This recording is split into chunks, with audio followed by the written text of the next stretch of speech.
അപൂർവ സസ്യങ്ങളും ഫലവൃക്ഷങ്ങളുടെ വ്യത്യസ്തതകളും നിറഞ്ഞ വിശാലമായ ഒരു കൃഷിയിടം നോക്കി വന്നല്ലോ. സർവീസിൽ നിന്ന് വിരമിച്ച ഒരു അധ്യാപകന്റെ വിശ്രമമില്ലാത്ത പരിശ്രമമാണ് മനോഹരമായ ഈ ഏദൻ തോട്ടം ഉണ്ടാക്കാൻ കാരണം. കൊല്ലം അഞ്ചലിൽ ഡോക്ടർ ജോസഫ് മത്തായിയുടെ കൃഷിയിടത്തിലേക്കാണ് പോകുന്നത്. Welcome to Anchal.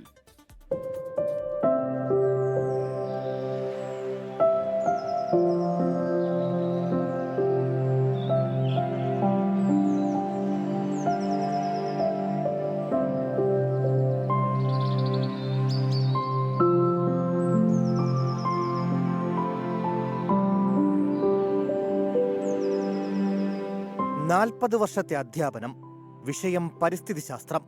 ജോസഫ് മാഷ് കോളേജിൽ പഠിപ്പിച്ച തിയറി തന്റെ 5 ഏക്കർ പുരയിടത്തിൽ പ്രാക്ടിക്കലാക്കിയപ്പോൾ പിറവികൊണ്ട അത്ഭുതമാണ് ഈ സുന്ദര ഭൂമി.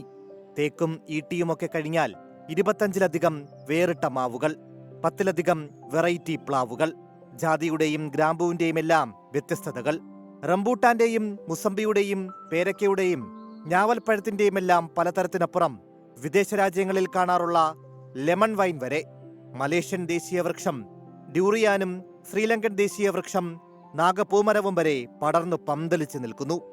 ഏത് വേനലിലും വറ്റാത്ത കുളത്തിനരികെ വള്ളിപ്പടർപ്പുകൾ നിറഞ്ഞ കാവ്, ഔഷധ സസ്യങ്ങൾക്ക് മാത്രമായൊരു 3 saint. Living in harmony with nature.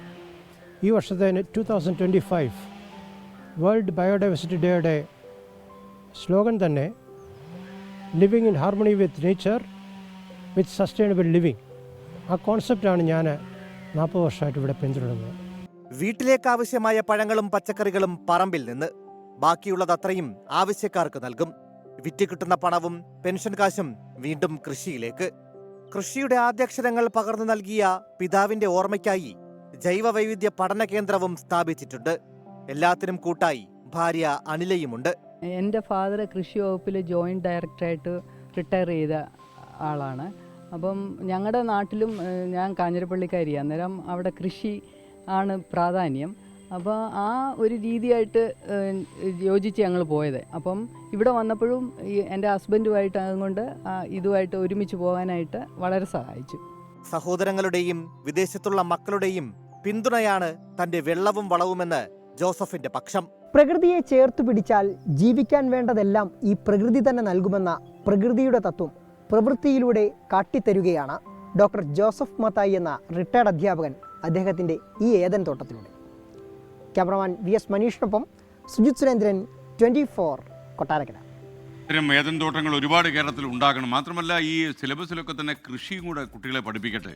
കാര്യം കൃഷിയിൽ ഒരു കൗതുകം അവർക്ക് വന്നു കഴിഞ്ഞാൽ ഒരുപാട് കൃഷി ലഹരിയാക്കി മാറുകയും മറ്റുള്ള ലഹരികൾ അവർ ചിലപ്പോൾ ഉപേക്ഷിക്കുകയും ചെയ്യും. സീനു സുലൈ പറഞ്ഞു 2 കൊല്ലത്തിന് ശേഷം ഹസ്ബൻഡ് നാട്ടിൽ വരികയാണ്. അതുകൊണ്ട് പത്തിരിയും ചിക്കൻ കറിയും എല്ലാം റെഡി. അപ്പം വേണമെങ്കിൽ നല്ല സൂപ്പറായിട്ട് വിളമ്പി വെച്ചാൽ അദ്ദേഹം വന്ന് കഴിക്കട്ടെ. 2 കൊല്ലം കഴിഞ്ഞ് വരുന്നതിലല്ലേ ആമാശയത്തിൻ്റെ ഏറി അറിഞ്ഞ് കഴിക്കാവൂ എന്ന് പറയണം.